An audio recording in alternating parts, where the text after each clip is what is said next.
can I get everyone to introduce themselves? Rada, do you want to start?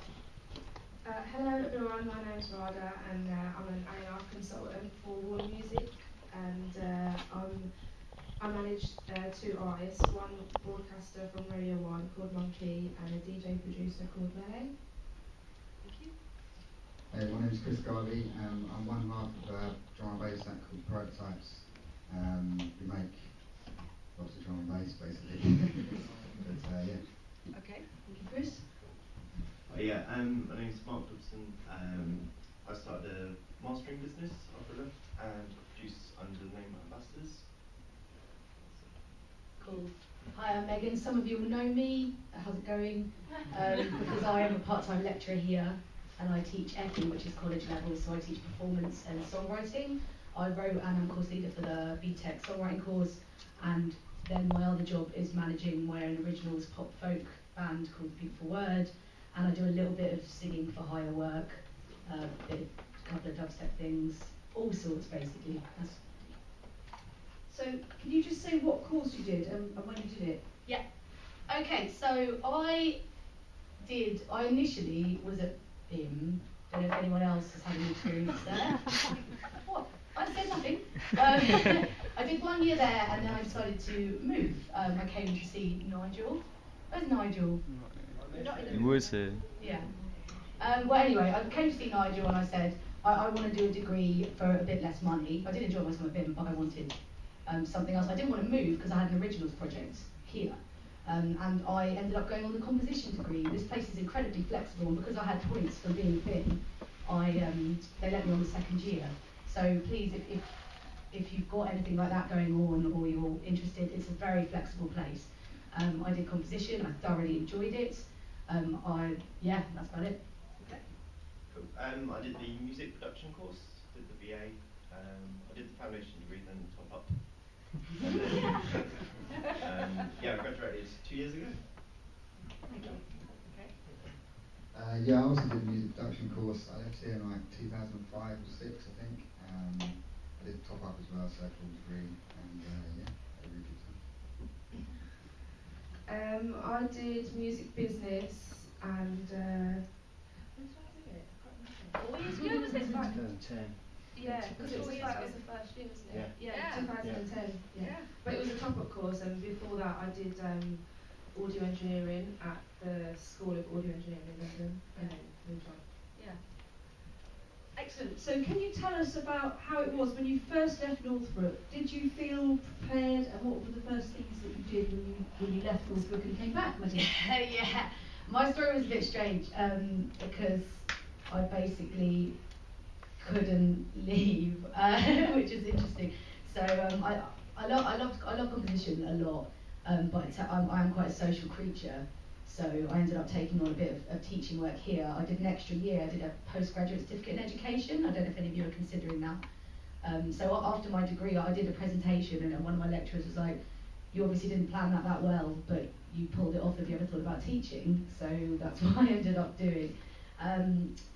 The year course, I was at Durrington, so I actually stayed here to do my teacher training, and then I just came straight into working. The best thing about working here is because I work 3 days a week, and because it's a music place, all of the lecturers are industry practitioners. They want you to be working in industry. So I've always had the other 4 days of my week to do my band and then to do other projects.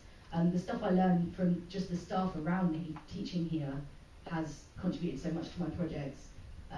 So I don't really plan to go anywhere else. There's such a pool of knowledge here that it's actually helped my originals band quite a lot. I've done 3 tours in the time I've been teaching here, which you guys have accommodated brilliantly.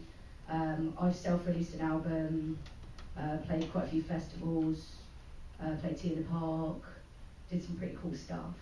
So I've kind of got a double life going on since I've left. I've stayed on here and I've been teaching the college guys, who I can see your faces looking at me, which I really, really love, because I don't know if anyone's interested in teaching as a future thing, but younger people are so inspiring and they keep you creative, so that's what I like doing. Out of interest, is anyone interested in teaching? Yeah? Yeah. Quite a few. I mean, some people do it as part of their portfolio in the arts. It's very common to work across a number of different areas, and one of those things might be teaching a day or two a week. So. Yeah, it's lovely. It's lovely to do. And, you know, 2 words, regular income, is nice as well when you're a musician and you're doing your own stuff. I mean, who's got an originals project here? Come on, up high if you do, because you've got to promote yourselves. I mean, you know it takes a very long time to make money if you're going to make money, so it's nice to have something on the side and a career choice in a place like this where they sort of understand your needs. If you need time off for a tour or something, it's better for your students if you're working in the industry. So that's basically what happened to me. I just kind of fell into it, fell into teaching, and it's enabled me to continue with my originals band, and we're recording another album now. So I won't go on about my band. What's the name of the band, Megan? Beautiful Word. Anyone heard of us? Beautiful Someone Word. go, yeah. Now you do. Yeah. Got some fans in the back there. Nice. Anyway, so that's what we do. So yeah, so when you left, did you feel prepared with what we'd given you, and what was the first thing you did? Yeah, I learnt,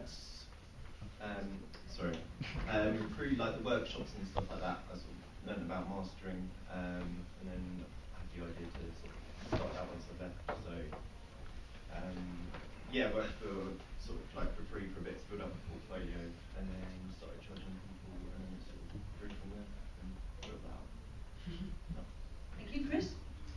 So after I left here, I basically went straight into teaching up at a school called St Bede's up near Eastbourne. I ended up working there for 3 years till I was writing basically the whole BTEC course. And then I decided one day after I had a sort of little argument with a student that I'd always want to make tunes and what am I doing sort of thing. So I basically gave up my job and rang up my mate, and we started making tunes. And the first tune we made got signed to a guy called DJ SS's label, who's quite like a drum and bass legend, drum and bass. And then it's sort of all history from there, just sort of started to pick up. Ronnie Size support, Friction support, and Andy C support, and then it just all sort of knocked on from there. And here we are. But it's a tough struggle. It's definitely a tough struggle, and but it's worth it, hopefully. So I left Northbrook and I was kind of unsure about what I actually wanted to do. So I just started, I knew that I wanted to work in music, and I just started hitting up labels just to see if I could get work experience, and started testing the waters. And then eventually a label called One Little Indian, who have got Skunk Anansi and Bjork, they got back to me and offered me a work experience in their A&R department. And so yeah, I started there. It was 3 months, and then as soon as I got there I was like, yeah, this is exactly what I want to do. And then that finished, and then off the back of that I managed to meet someone that owned a music company, and he offered me a work experience. So then I started going there like once or twice a week, and then that led on to a job. And then so I ended up running the label there for 3 years, and then it kind of got to the point where, because it was so small, a lot of it is admin work when you're running an independent label, and I was just doing it with my eyes closed, so I wanted more of a challenge. So then I took on a producer called Melee, who's based in Liverpool, and then it kind of got to the point after like 3.5 years where I wanted more of a challenge, and I decided to leave and then set up my own management company. And then I took Melee with me, and then a few months later I took Monkey on, who was on Rinse FM at the time, and then managed to get her on to Radio One. Sounds really easy, but it really wasn't. It was like, kind of years in the making. That's it. Thanks, Rada. Okay, so what was good about being at Northbrook? Okay, cool. The lecturers, the gear. I mean, you haven't seen the gear yet, but yeah, it's a lot of stuff, a lot of recording facilities, really helpful guys like Joe, the head tech, was working here when I did my degree there. In this day and age, I think whatever kind of performer you are, or however you are in music, you're a producer, you've got to know how to work this stuff. If you do a reading music degree or a music theory degree, that's all well and good. But if you can't record yourself when everyone else is home recording, then that's kind of, you need to be able to do that, I think. So, and I take pride in it, in being able to record myself and know what EQ works on my voice, stuff like that. So I'd say definitely the gear. I had quite a small class, which I really enjoyed, because it was just like I had all the time, all the space. I think the classes are still quite small on the degree, which is good. What else did I like? Being so close to Brighton, being tuned in. We did a big event at the Comedia. I don't know if Mike Helfort remembers. A bit of a networking thing. It was nice being close to Brighton.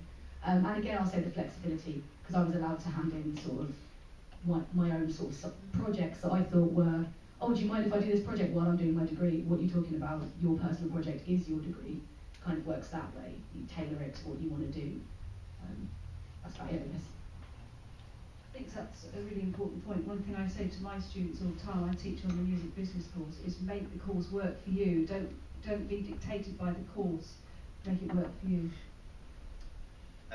Yeah, using the studios, having them at your disposal, that can be very useful. Learning like the foundations and getting a taste of all the different sort of aspects of music production, so you can sort of decide what area you want to sort of focus on and do. Yeah, I like that. Good, Chris? I actually found the synthesis classes and stuff like that really fun, because you know, they're a bit deep, but well, they can get very, very deep. But some of them, like making your own synths from scratch and making your own oscillators and all that sort of stuff, really taught me a lot about using synthesizers and how to patch things and modulate certain things and trying to get different sounds you want to make. So that really helped me, and there was a couple of teachers here that really knew their stuff. You know, like when you were stuck, they would really come and help you out. You'd be amazed that they knew that. But you know, the other side of things, recording stuff and all that sort of stuff. I remember walking up to this place for the first time and thinking, it's not really that impressive, is it? I'm not sure about that. And then I walked inside, and I was like, wow, okay, this is actually really impressive. So yeah, I think you'll be really shocked on that side. It's really cool. Well, I have to say, actually, it looks a hell of a lot better now. I've just been walking around, it's like 7 years. This is all being knocked down and rebuilt, so yeah. I think for me it was the flexibility of the music business course, and having Mike and Lisa there, like literally whenever I wanted. If I ever had like a problem or an issue, they would always kind of be there on hand to answer my queries and questions. I think that was one of the most important things for me. Yeah, I think we all take pride as lecturers in really giving a damn about our students. We all really care, and that's why we're all still here. So Megan, advice for people while they're on the course for now, just while they're actually on the course, what do you advise? Yeah, sure. Most important thing is just sort of get around, get to meet people, because especially on the smaller courses like business and composition, I mean, I like to think the business students will be proactively going out looking for the performance students, looking for the production students, but who's after composition? Nice and high, because I don't. Oh, Sam, nice one. Okay, hopefully there'll be more, but generally a quieter breed. I was on composition. You want to get out and meet people. So just find out from what events are going on, what gigs are going on, because otherwise you will feel a bit isolated, and you're the same as any degree, really. You've just got to mill about. Use the performers. As composing students, use the performers. You don't need MIDI choirs all the time. They sound weird anyway. So, you know, and everyone's desperate, everyone's well up for it. Experience, just anything you can do. Performers as well. Do things that are asked of you. Say yes. I always, if I'm ever going to say no to anything, I need a lot of reasons in terms of like musical things. So I've ended up doing some weird things, like drum and bass. I got into. I've sung on a few drum and bass things, which wasn't my background at all. I've done some musicals, bizarrely. I didn't expect to, but all of that experience, it's good. So say yes, get involved, get out, meet people. Use your lecturers. Don't just use them for your assessments. Like Mike knows a ridiculous amount about contracts and stuff like that. So does Lisa. Well, there's Jo over there. Hi, Jo. She knows a crazy amount about avant-garde classical music and all crazy stuff that I don't know much about myself. So do pick people's brains. I know as a teacher I'm always really touched when someone comes to me with like a contract or something that's outside of the lesson, because I know that they sort of trust me, and that's what teaching is about. It's not just about delivering the assessments. I think that's it.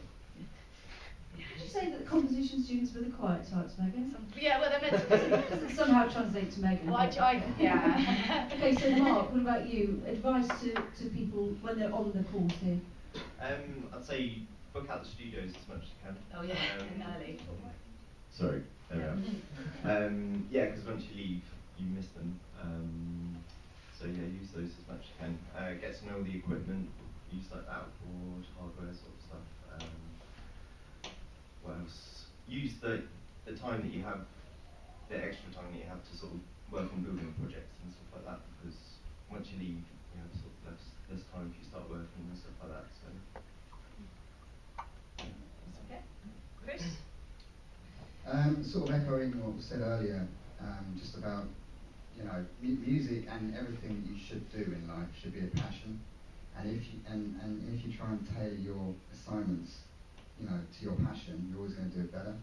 So really, that's the thing I'd say is most important when we're here, because doing that sort of stimulates your mind to try and reach further as well. You know, and try and do something that maybe you can't do. You know, you have to take little steps, but maybe you can't do. You can reach those things eventually. You know, something that you thought was impossible a year before.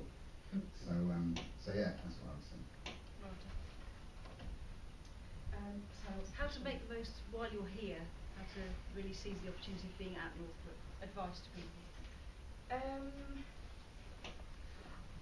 I guess kind of following on from what Megan said about meeting people, really, that honestly is the most important thing. And because I know for me, if I didn't meet the people that I'd met and kind of gone out and networked, and as cringe and cheesy as it might sound, like that's what you have to do, and I wouldn't have my job that I do now, and I wouldn't have my own business that I do now if I didn't, you know, meet people when I was at college and kind of, you know, gone to gigs after like lessons and stuff like that, and just, yeah, it's mainly just speaking to people and getting yourself out there, because if you don't, and if you kind of like stay at home and stuff, there's always going to be the next person that will be going to gigs and meeting people and basically getting the jobs that you want. Thank you. Okay, what about advice when you leave, like the moment you leave? Because that's possibly the most scary moment, isn't it? Yeah. Because suddenly you realise you are no longer at Northbrook, in the safety of Northbrook. So what's the very next step? Okay. Well, as you guys know, I never left, frighteningly. But obviously, I did finish my degree and had some decisions about what to do. This isn't an exact answer to your question, but in the same sort of category. Make sure whatever you want to do with your life, as it were, you start before you leave. Because I know a lot of people that are kind of like, oh, I'll do my degree and then I'll have a career. And it's like, no, you can use this time. This is like free.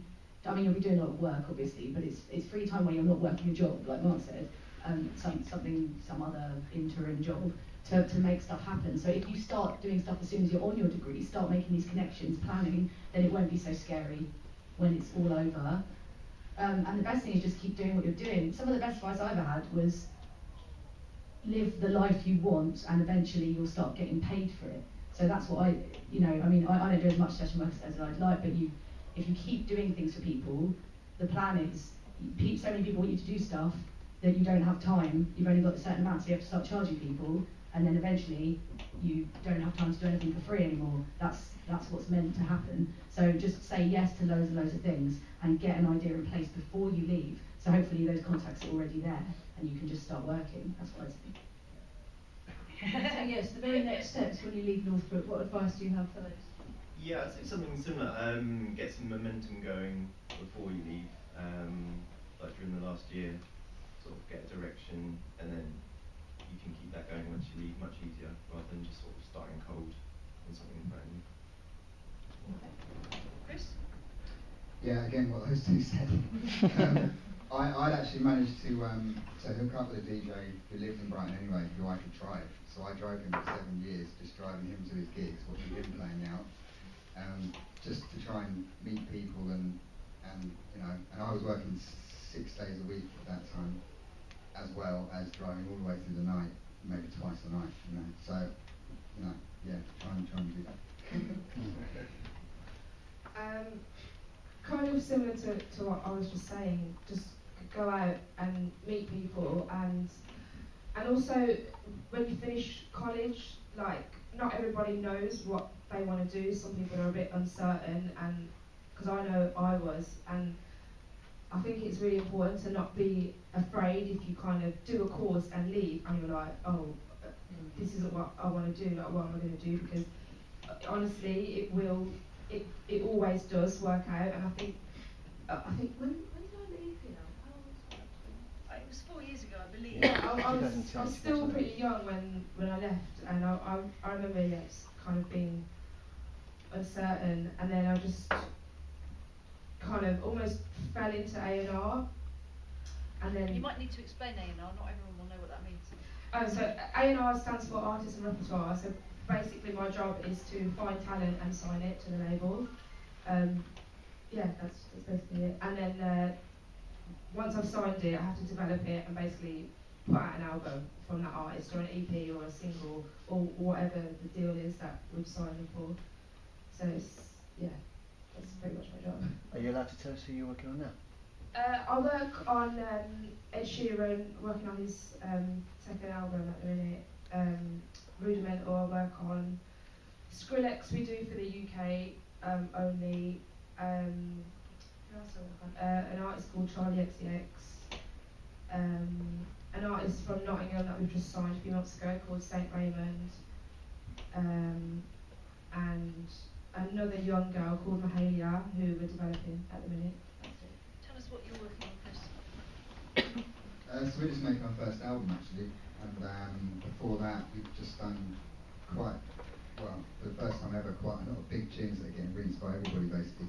We did a bootleg for Night Party of their track Elrad, which just got played by every single person we could possibly imagine, even like house DJs and stuff, like Afrojack and people like that. So we're just making our first album again, and it's just been great. Like, the first thing which has been released, like, we've had like all these accolades from like Chasing Status, Pendulum, loads of other people, I can't remember them now. But yeah, it's been really cool to see. So that's what I'm doing right now, just 24 hours a day in the studio pretty much, and sleeping about 3 hours, 4 hours a night. Where are you based? In Brighton. In Brighton. Who's putting out the album?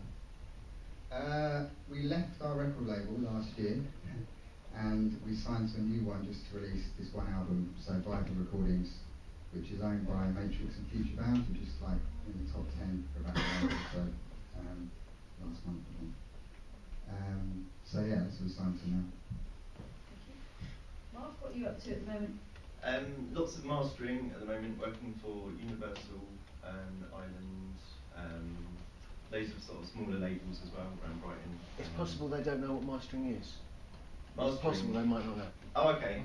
It's like the final stage of the production kind of process, putting everything together, balancing everything so it's all sort of consistent. Yeah, it's kind of hard to explain, but that's what I do. Also finishing my own album. That's coming out in May. Well, it's been touring around Europe. Where were you last week? In Russia, in St. Petersburg. Wow. Pretty crazy. Yeah. I had to Facebook him in Russia to get him to make sure he was coming. Yep. Yeah, so that's it really. Lots of different things all sort of going on at the same time. Yeah. And who you signed to? Signed to Pilot, run by UKF. I don't know if you know YouTube channel that do them. Yeah. But it's their label. Yeah. Megan, I know you've talked a bit about it, but tell us more. I've talked a bit about teaching, my band at the moment. We had a couple of tours last year, one in April, one in November, and we put our album out in November. So now I'm just getting festivals together. Doing an arts council thing actually, for a big performance in October in Brighton. We're trying. Anyone know a company called Same Sky? Yeah. Yeah, they've got like this thing, Sky Dome thing. We might get to play in a 50-metre across Sky Dome if we can get the funding, and if we can make the PA work, and if we can make an all-round surround. But I don't know. This is from Matt, who runs Camptown Carnival don't know if anyone knows. We just started planning that. So just planning a few big gigs around and about, really. Got a big one in St George's Church coming up, which is going to be beautiful. That's it. Yeah, I think that's it. Okay, and now how do you stay considered to, you know, be a professional? How do you get a really good reputation in the music industry?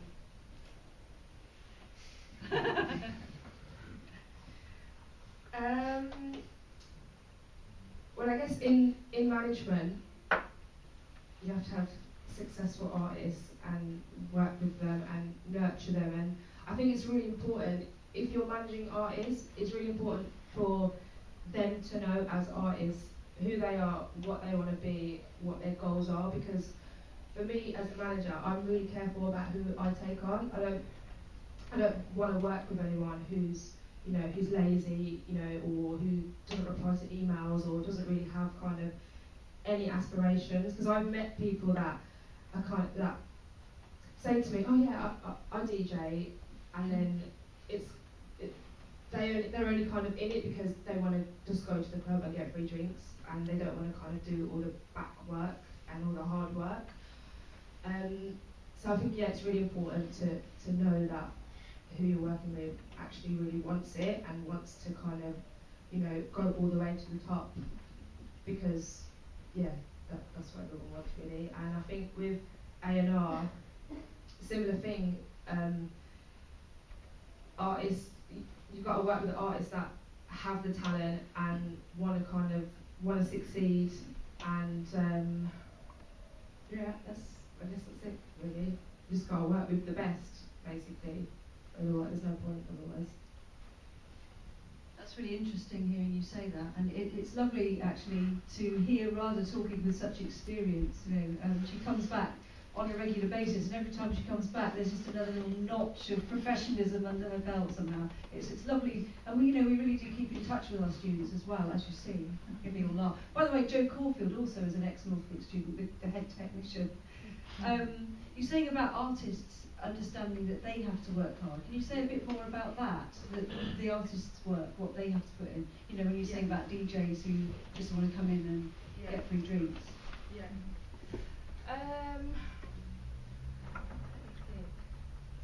What's the question? You were saying about the hard work of the artists. What kind of work do they need to put in?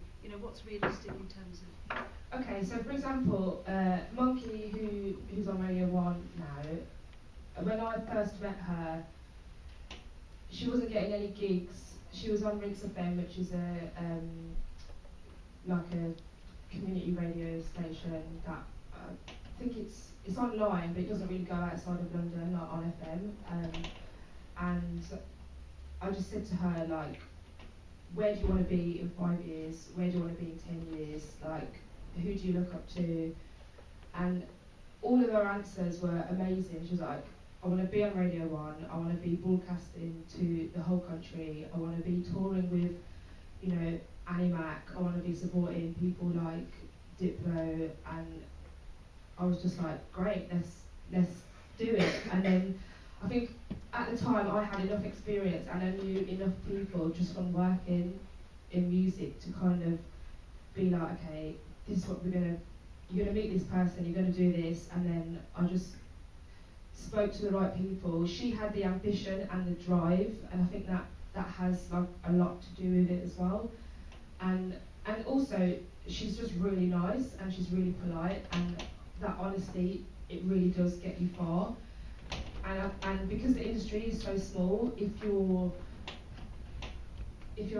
excuse my language, but if you're a dick to someone, it's going to travel and you will get a reputation for being an arsehole, or so yeah, that's another thing. Just be nice to everyone, and even if someone is horrible to you or doesn't reply to your email, don't take offence. Like, you just have to kind of dust it off and carry on, because honestly I've had it, and I still get it sometimes because I'm 28, and because I'm a girl working in music, people think I'm much younger than what I am, and then once I start talking, they're like, oh, how old are you? And then and who do you look after? And then it's almost, that's when the respect comes as well, and also it's the way you carry yourself as well.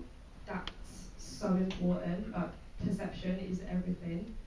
Tell us a bit more about that. How you carry yourself. What do you mean by that? You basically just have to be extremely confident, and you have to know exactly what you're talking about. And because it doesn't look good if someone asks you a question and you don't know the answer. But if you don't know the answer, it's actually okay to not know the answer. Don't try and. Sometimes it's okay to blag, but if you really don't know, then don't. Yeah. But yeah, I think also, like, the reason why I have my job is because I also have other things going on, like management, and my MD at Warner, I almost feel like he respects me more because I do have other things going on outside. It's not just like I go and work for him every day. And sometimes he'll ask me to do stuff, and it's like, well, sorry, I can't because I've got to go on tour, or I need to go to another country. And he's like, okay, cool. So it's definitely very important the way you carry yourself. Confidence is like a must, definitely. Thank you very much, Rhonda. That's really interesting. So Chris, same again, really. How do you maintain a professional presence? How do you come across with gravitas? How do you keep your job? That's a big word, gravitas. Ooh, coming after that. Wait to dignity. I think I agree with most of the things, everything that's just been said. Actually, you know, you can't have a big head. You've got to have confidence. You've got to wear that confidence, but you can't come across big-headed.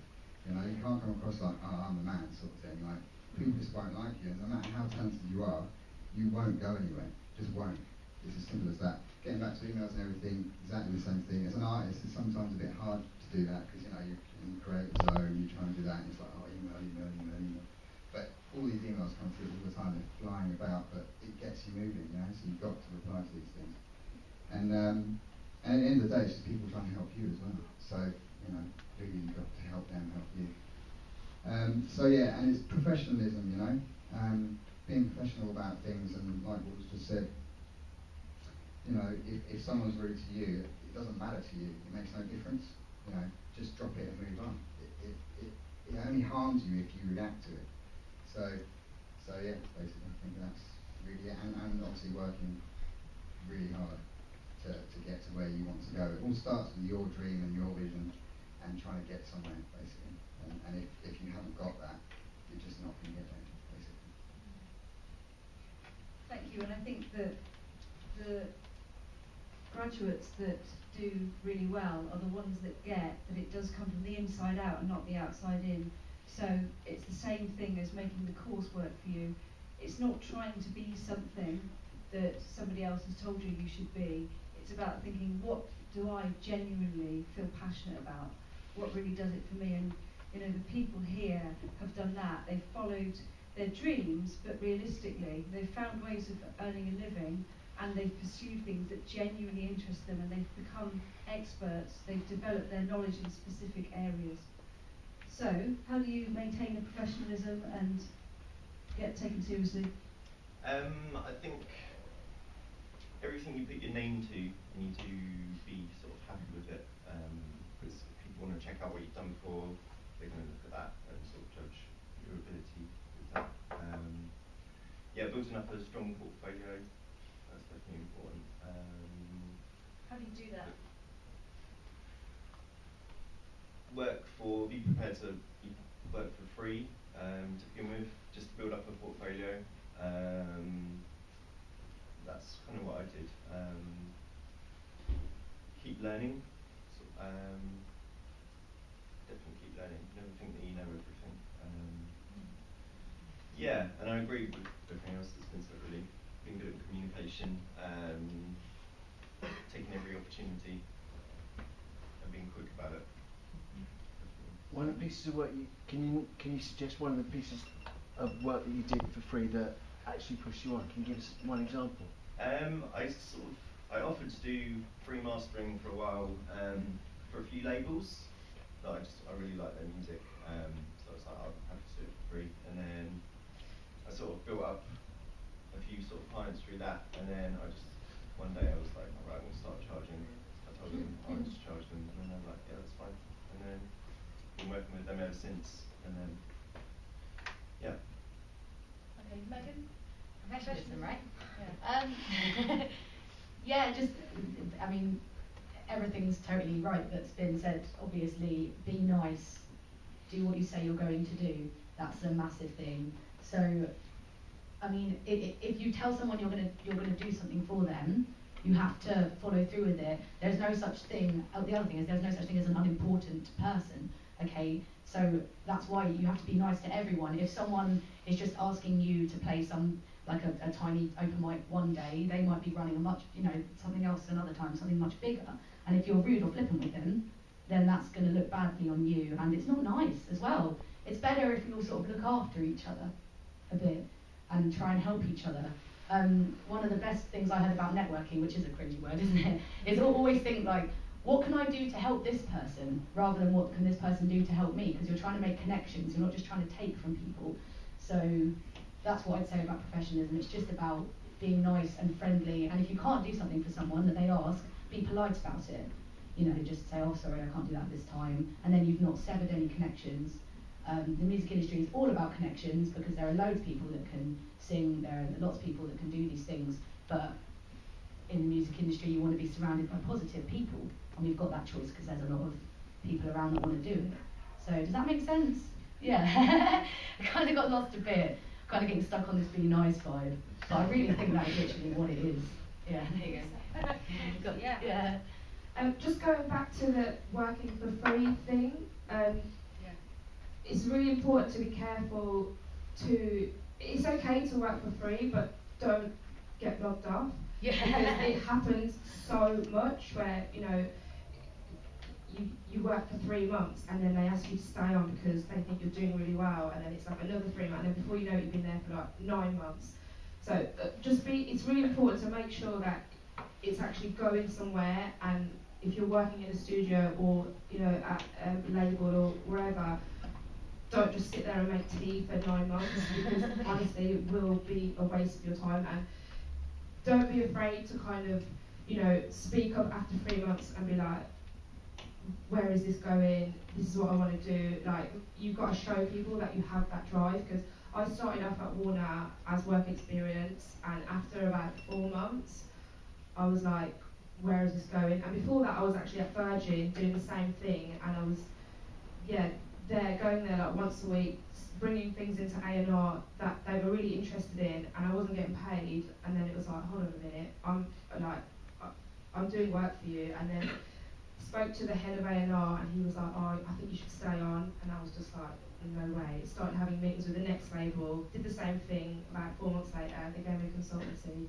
So honestly, don't work for free for too long, because sometimes it can be good, but on the other hand, sometimes it can be a waste of your time. But you've just got to be, you just have to judge it and gauge it yourself, whether you're, getting something out of it. If you are, then fine, but if not, then, always look for the next thing.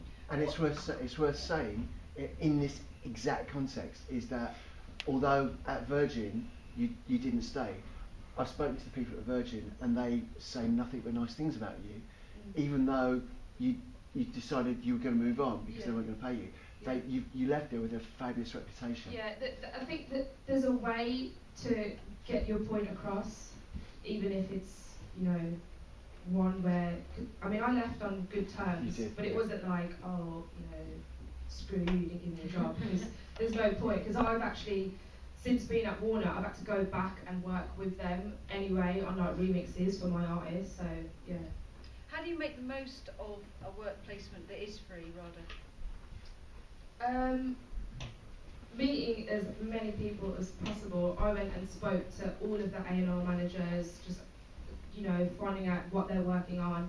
Went and spoke to like the marketing department, press people, even though I knew that marketing and press wasn't what I wanted to do, but a lot of people at labels have got their own thing going on, like management, and it's just really important to meet and speak to everyone. Even like people on reception have got things going on, so it's definitely important to just speak to everybody. Thank you. Chris, did you do any free stuff, and how did you make the most of it if you did? We just eternally earned money. The remix. That remix, Chris. No, I definitely haven't. Yeah, it's definitely worth. The only point in doing something for free is to get your foot in the door. Once you've got your foot in that door, you don't need to do things for free anymore. That's the only reason you do something for free, or to get in well with someone, or or to get you somewhere. That's literally it. I can't really remember now. It's a long time ago since I did anything for free, but it might have been a few remixes and stuff. I know we did we basically undercut a few artists. I think maybe on some of our earlier remixes. That's probably why we got them when we got offered them. Just for a couple of £100 or something between two. That's not much. Yeah, and then a lot of driving when I started doing driving just to try and get into the DJs and stuff like that. I was doing for free at the start. Most of the stuff the early stuff we released on labels, the labels aren't actually organised enough to pay you anyway. So you're basically just waving goodbye to your music and hoping that it gets you some gigs. Because really, unless you're a massive artist, you're not actually making money out of your music. Your music is your weapon to get you gigs, and that's how you make money back. And so if your music isn't good enough to get you the gigs, then you're really hard pushed to keep positive. but yeah, basically that's it. Anything else on making the most of doing free stuff? What's advice on that? Just getting the most out of it, and like I say, just networking, trying to become friends with the people. You're not trying to become friends with someone, but you're just trying to meet people that are like you, And since I've been in the industry, practically every single drum and bass head I meet, we're all basically the same, pretty much. We all basically, like doing the same things. We all sit in a room by ourselves most of the time. And we all like talking about the same things. And it's the same with the business people as well, because they're it's weird because you get different people and it's really cool and stuff. But everyone has an end goal and a purpose, and that's the thing. So, Did you talk about free stuff? I can't remember. You didn't. Yeah, free stuff, doing stuff for free. It's a respect. I think you guys explained it the best already. It's a respect thing. It's like you can do it. You can say no to stuff without being rude, because it's a self-respect thing. I guess people have more respect for you if you go, oh yeah, no, I did last time, but this time I'm going to have to. That's not going to happen this time. But if you ever do want to pay me, yeah, let's go for it. I've sung a couple of top lines for free. You might need to explain that. Like when you just do a vocal on like a produced track, you go in and just write a chorus for them or something. And it was a good experience for me, but I didn't get much comeback on it. And I gave a line from a Beautiful Word song to a dubstep track that was released on Suicide Dub. And then we got approached by a couple of festivals, because actually a lot of people that like dance music also like lush acoustic folk music. So they were like, oh, what's this cliffhanger featuring the Beautiful Word track? Oh, this is lovely. What's the Beautiful Word like? Oh, that's nice. So as a networking thing, that worked for me, because then festivals. So that was good. But yeah, I mean, I said say yes. That was my thing, say yes, say yes. Maybe not yes to the same people for the same things over and over again for no money. I'll just put that in as like a disclaimer. Yeah. But new things, new people, new scenes, new groups, new genres, things you've never done, things that might scare you a bit, definitely. Because it's either got to build your contacts or build on you as a resource, as a person. Those are the two categories I look at before doing something for free, I guess. Okay, I'm going to open it out to all of you. Has anyone got any questions? There'll probably be a minute's silence and then someone will think. My first question, while they think about it. Yeah. Riley, you might become a music industry lawyer, mightn't you? Because we nearly had that set up. So it's worth just pointing out that you had a choice at that point that you left. Yeah. You could have done a law. I think I was saying before, I was kind of unsure about what I wanted to do, and I think entertainment law was something that I was going to go into. You've been accepted. Yeah. At Yeah. Westminster. At Yeah, it was Westminster. Westminster, isn't it? We remember. Yeah, I remember. I forgot about that. Yeah. Yeah, I got accepted to Westminster, and then I think at the same time, One Little Indian had offered me work experience, or it was. I think you've done that. I think it was Virgin. Was it? Was it? Yeah. You've done. Somebody offered me something, and then it was just at the point where it was like, okay, well, I've done audio engineering, I've done popular music, I've just done this music business course. I don't want to be in education forever, and I think that there's a point where, you know, that was my kind of foot in the door moment. So it was like, I'm not going to go and do entertainment law when I've got this option here. So I just kind of took the chance, and yeah, it worked. I remember because everything you did was part of your assignments, so I had to mark them. Yeah. So that's why it's all in here. Yeah. So obviously, yeah, one option is to go on and do some kind of masters and become a music lawyer. We do have lawyers coming and talking on a regular basis, but also PGCE. Some people go on and teach. Out of interest, is anyone interested in doing a master's degree after their BA, or haven't you got there yet in your head? Yeah, some of you. Okay, about 5. No one else? Good. Okay, any questions? Have you thought of any yet? Yes. Shout out. What kind of job did you get while you were doing free work, or did you not get a job because you sort of? Oh, that's for mum and dad. viewers. Yeah. What job did you get when you were doing free work? While you were working for free. Like anyone, just free, yeah. So I finished One Little Indian. While you were here, you were Yeah. doing One Little Indian. Yeah. I can't remember when it was, but off of the back of that, I went to a gig actually at the Scala for a band called Baraka Som Sistema, and I don't know how I ended up. My friend had got backstage passes, and then I met their manager, who we just got talking, and then he was like, "Oh, send me your CV," and then he was like, "Just come in for like a couple of days a week," and then yeah, I just started going in, and then after a few months, had that conversation like, "Where is this going?" And then he was like, "Okay, I can pay you like just a little bit," and then I just kind of stuck it out because it was going somewhere. Like, it started off not getting paid, not really doing much there, and then I set the label up, and then kind of after 3 years I was running it with my eyes closed. So yeah, I hope Was that Dangerous People with Cinnamon? Deadly People. Yeah, they manage Benga, Sindon, Brainmar, a lot of DJ producers, and it was it's a music company. They manage artists. They've got an events and a record label, and yeah, I run the label there.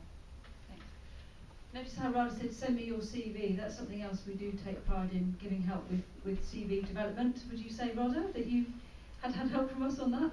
Yeah, definitely. I think as well, if you're like when you're doing your CVs, just make it like one page. Don't put too much information on there, and the same for your cover letter.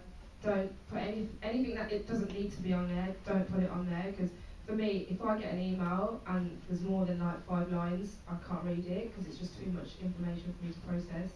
So, and just because I get so many emails a day, so it's just really important for it to be very clear, and it kind of reflects exactly what you want to do as well. Because there's no point in having like, if you're going for like an A&R job and all you've got on your CV is you working in retail, like there's no need for that to be on there.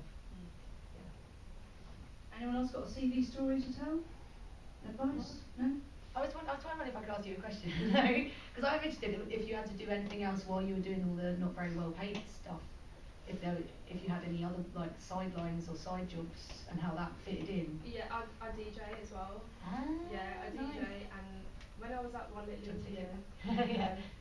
When I was at One Little Indian and studying here, I would literally, One Little Indian, I'd be there Monday to Friday and then I would leave at about 5:30, and then go to like a job where I was working on the bar, and it would start at like 7:30, and I'd work to like 7:30, 8 the next morning, and then go to bed and get up, and then do the same thing again on Saturday night, and then have the Sunday off, and then go back on Monday.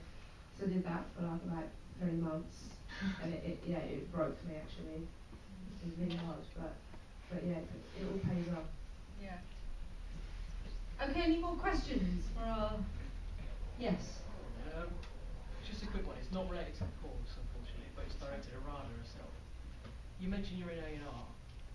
In March... Take it. Thank you. Hi, yeah, in March I'm actually putting on an event as part of my foundation degrees assessment project in Portsmouth Spinnaker Tower, and we've got 5 or 6 really, really good local artists. Do you reckon you'd be able to possibly come? The 27th of March, Portsmouth Spinnaker Tower. Where's that? Do you know Portsmouth at all? It's like a really big white He's down the road that way. Oh, okay. Yeah. So see me after. Do you know what the best thing to do is? Go on then. I'll give you my email, Yeah, sure. and if you send me the music, because I'm going to be totally honest Yeah, with that's you cool. as an A&R.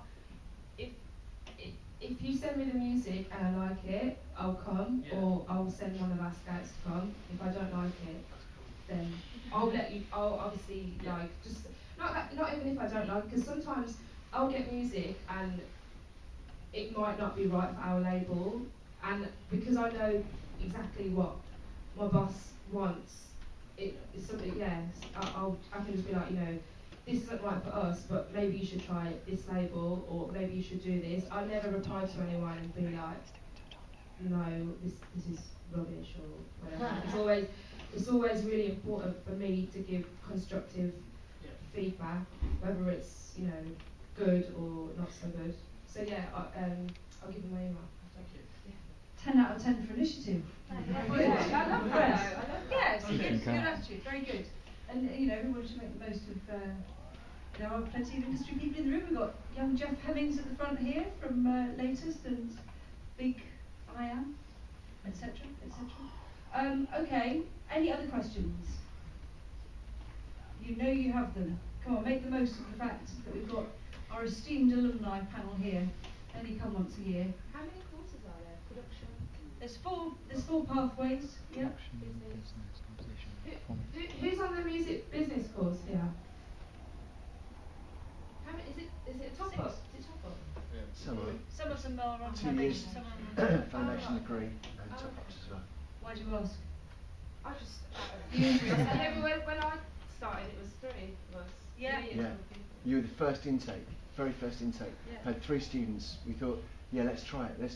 We seem to be able to work with performance and production. Let's try music business, and you're one of the first 3 that came Yeah, on. because I was. Yeah. I think I signed up for production and then Yeah. came here on. Oh yeah, and Yeah. the first day I was like, Yeah. oh, there's a business course, and then I Yeah. switched. Yeah, I signed up for performance, and then went, what you can do scoring, and then went off and did scoring. Yeah. And it's possible to move around. Yeah. Obviously, the whole point is that we develop you. We're not here to put numbers in boxes. It's a case of building up you so that then in 5 years' time, you come back like this and say, sorry, I have to go and ring Radio 1 in a minute, like Mike, Chris do you wanna- has to. Sorry, talk about the other links we've got to industry and also other success stories where our other students are. Shall I talk about working. that? Have we got time? Because shall I talk about... Well, yes, we have. We've got to 1:30. Have we? Yeah, it's 15 minutes. Unless has anyone got any more questions? Think of questions while Mike talks. About links? Just about links to industry. So we've got some of the people, see on the wall up there, we've got some names of people that visit. People across the pathways visit us. Yeah, it's not enough. It's not enough just to have a group of lecturers. I think you've got to have people coming in all the time. And so, Caitlin Locke over there, she's an ex-student. She did band composition and performance, and now she does digital marketing, which means she does competitions. She gets music directly to people, and she's been working with people like David Lynch, Flaming Lips, and she's just started up her own company in Hastings. She moved from London to Hastings for some reason. She likes it. Martin McDonough used to be she's been manager James, James, Fuji Big Bangs, and Fuji Miyagi. We have one of the members of Fuji Miyagi also teaches here. David Gillespie, big promoter, 1-inch badge. They put on 5 gigs a night sometimes in Brighton. Really big promoter, and he came here really to come and get people to come and do work experience. So there's a lot of people now that have come to that particular visit and are now doing hands-on nights. Dan Arnold from the Chemists. He started here as a production student, then did a little bit of a job as a technician, and then became a part-time lecturer, but also travels the world doing drum and bass. And currently doing an album that Chris is doing some work on. Is that what you told me? Yeah. Yeah, Chris is also working on the album. Are we ready for any more questions? You don't want to hear me just go on and on, really. I'll just sell it. I want you to know more about it rather than just me sell it. I think it's a thing that we kind of missed. Yeah, so, Brad, I was just wondering, when you started your own business up, obviously you took the business course, but I mean, I'm in my 3rd year now, and whilst you learn a very, very broad range of different businesses and how they run and what to do, obviously you were going for, like, you know, you were starting up something specific, and I was just wondering, like, how did you get all the legal advice and all of the, like, kind of really, like, boring, like, admin, like, basics and stuff from here, or did you kind of have to, even once you leave, like, specify a bit more into? I think one of the things that I learned from doing certain modules on the course is that you really just got to have common sense. A lot of music management is a lot of work. A lot of life is just common sense, basically, and music management, it is, yeah, you just got to have common sense, which I'm sure you have. I mean, I have a lawyer who helps me with certain things, but I think just from, you know, working at Deadly and running the label there and having to go over contracts, I learned a lot myself, and just doing a lot of reading and research, because it's something that I'm genuinely interested in. So I just took it up on myself just to do a lot of reading. When did you get the lawyer? Was that like right at the start, or was it when you started earning money? Or? I think it was when I left Deadly and set up my own management company. I wanted to make sure that I had a specific artist agreement between me and the artist. So it was pretty much as soon as I set up, I went and visited him, and then he actually decided to take my artist on because that was in his best interest, and then he recommended another lawyer to me, which who did the agreement for us. So it was kind of at the start, but it's really, I mean, if you're starting your own business, it's just really important to get advice and don't sign anything until you know exactly what it is, because I've seen people do that and end up in horrible situations. Thank you. What about any of you got lawyers? You got a lawyer? Tell us about your lawyer and how you, when in your career you chose to get one? Yeah, we haven't used our lawyer a lot, but we would use him when we're going into a big contract. So if we signed exclusive to Shogun Audio, which is Christian's label, Christian is DJ on Radio One. So when we signed to his label, we had a lawyer check it over just to make sure it was all good. And then there's a few little changes to make, and we sort of go back and forth and all that sort of thing. Again, when we came away from the label, we had a lawyer deal with that as well, basically the terms of the agreement as such. Make sure everyone's happy and you leave professional, like we were talking earlier. And again, when we then signed exclusive for our album, we used a lawyer. So I think there might have been a few other cases, but I can't remember. Okay, thank you. You got one more? No, my manager does all my legal stuff, so he sorts that out. How did you get your manager? He kind of found me through, I did like release on his label, and then he sort of took over the management side of things. I like that, he found me. We like that story, don't we? went through. What was the audition that you went for at a label? Oh, Well, what, that- last year? Yeah. Oh, that was random. Yeah, really? You want to know about that? Yeah. We okay, yeah. We very briefly had the same manager as Take That. That's quite funny. Yeah, we went to Polydor. That was nice. And we played in the office at the head of A&R at Polydor. That was really good. But that was just, I mean, you know you're getting somewhere. Like my band was still quite new, we're still working, still selling. I love managing it myself, but we are still sort of up, like moving upwards. Totally lost what I was going to say. But what I love the most about that, because like it was kind of like, oh yeah, now not the right time sort of thing. But I loved being able to complain, like being able to go, oh, Polydor would take us, because having those stories kind of shows you that you're going somewhere. So I really like telling it. Yeah, that was a weird one. But it didn't get to the point where we needed a lawyer. We've got a publisher, and she'd help us with any stuff like that. She's a really lovely lady. Rainbow Music is her.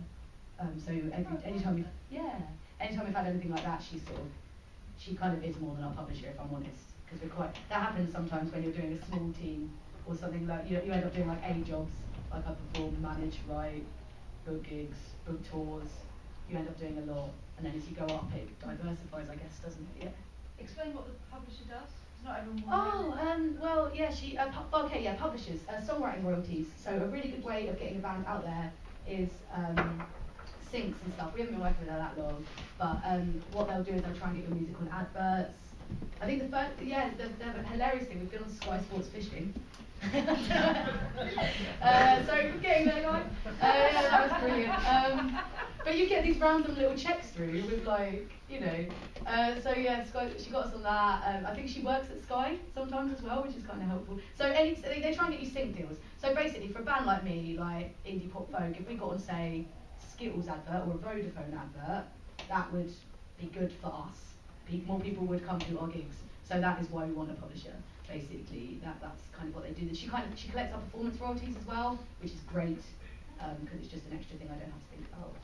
Explain sync deals. What do you mean by that? Synchronization. So like if your song's in a TV program or something, like if the big heartbreak moment and it's your song, that's what it means. It just means your song's been put into another form of media, say TV show, say advert. You're entitled to some money for that. So she kind of works to get us those sync deals and then works to get us money, and she'll take a percentage of the money as well. She also takes a small percentage just for collecting our performance royalties, just for that, like an admin. It's called an admin percentage, I think. Thank you. Got any more questions? Yep. Yeah, I have one. Go and pass it over again. Yeah, sure. Thanks. It's just one in general. I'm a performance student down at South Downs. I'm on my second year, and I want to carry on with the performance side of things. What sort of benefits do I get from here? Where can I go? Where do you gig? And afterwards, what's it like for the performance students to get out there? How do you network as well, or that sort of thing? Yeah. Give the thank you. Jo Bramley. Just to say, Jo Bramley is not in here anymore. She's the course leader for the performance degree, for foundation degree and top up. So she'll be able to answer specific questions later. But Megan certainly can answer that. Yeah, because we can sort of give it a rest now, won't we? But I'll give you a quick thing on it. Where are you? Where's South Downs? Portsmouth. Right. Yeah. So you know about Brighton. Yes. You know how it's like a bit better. Yeah. So sorry. No, Portsmouth. But there's like obviously a bit of scene. Yeah, no, I'm terrible. That was horrible. But I mean, obviously there's like a lot of showcases, performance opportunities to develop in Brighton. It's not as good for getting paid, I don't think. Because there's a lot of musicians here, but that's basically it. That you're closer to Brighton, so you can go out and play there a lot. We put on stuff here, don't we, Mike? Yeah. We have things that we do. We put on nights at Comedia. Yeah, we've got Comedia is our main sort of venue that we use. Does everyone know the Comedia in Brighton? Yeah. But also the Pavilion Theatre. Yeah. Jimi Hendrix's old stage. Ha! Yeah. Pavilion Theatre. That was in Worthing, wasn't it? Yeah, and then there's going to be something on it in 2 weeks' time, 25th or 26th. There's somebody here playing on that 26th February. Where? Pavilion Theatre. Pavilion Theatre in Worthing. We use Worthing venues and Brighton venues, and as we've said, we've got loads of links to industry. We've got latest before, all sorts of venues in Brighton and Worthing. Yeah. I did my launch review, didn't I? Yeah, that's a late. Just to say also, we've got a very special link with the Great Escape. I was there at the beginning when the Great Escape was launched as part of the management team and worked with them for 5 years as their fundraising manager. So any students that are interested also get to work as volunteers on Great Escape. Mark's having left us already. He thought he'd come back and I was you know, so we've got a lot of excellent links that people can use and hopefully get really meaningful work experience. They're going to be here on March the 5th. March the 5th, yeah. Great Escape will be here March the 5th, and they'll be looking for work experience. Our students actually film the panels, the industry panels. They get involved in the sound. You can't just go and gig at the Great Escape. You have to be what they call industry ready, but you can be behind the scenes. You can be involved in it quite a lot. One of our ex-students is actually playing Great Escape this year because Ruby is doing You Mean the Weather. Yeah. Oh, nice. So just to explain, sorry, for those of you, we're assuming everyone knows what the Great Escape is. The Great Escape is a music industry festival and conference. It's the biggest of its kind in Europe. It's a really important, it's a great festival for music punters, but importantly, there are 5,000 delegates from around the world come to Brighton for 3 days in May, and it is a showcase event for both UK musicians and musicians from around the world, and importantly there are music industry people from around the world. So for instance, as the fundraising manager, I used to liaise with all the British embassies around the world and fly over the key VIPs of the music industry in various territories. So for instance, the head of Sony Japan came over 1 year, and the festival booker for South by Southwest, which is the biggest Great Escape, if you like, of its kind in the world, from Texas, called Brent Skulker. So we used to fly, I used to fly people over to Brighton so that those people would be put in front of UK artists and artists from around the world to do deals around the world. So it's a really, really important event. And we've had loads of great success stories, haven't we, where our students have just been volunteering on a particular, either, you know, we try to place them where they want to be, so whether they're doing, you know, sound engineering, or whether they're working on the panel side of things and helping out there. They get to network with music industry people, and often they'll get their placement, and you know, it's placed at quite a good time in the year because in May, not long before they leave the course. So it's another really good example of genuine industry connections. I hope that answers your question. Any more questions? Okay, then we'll take a break. The lunch is arriving any minute now. It's probably already arrived, but it's sort of down the corridor because it can't reach us because there's so many people in the room. Apologies for it being so packed in here, but that's nice. So please stick around for sandwiches. Just to say, please all be in the room at 10 to 1 when the course leaders for each pathway will come and collect you to take you to your taster session. Okay? Thanks a lot.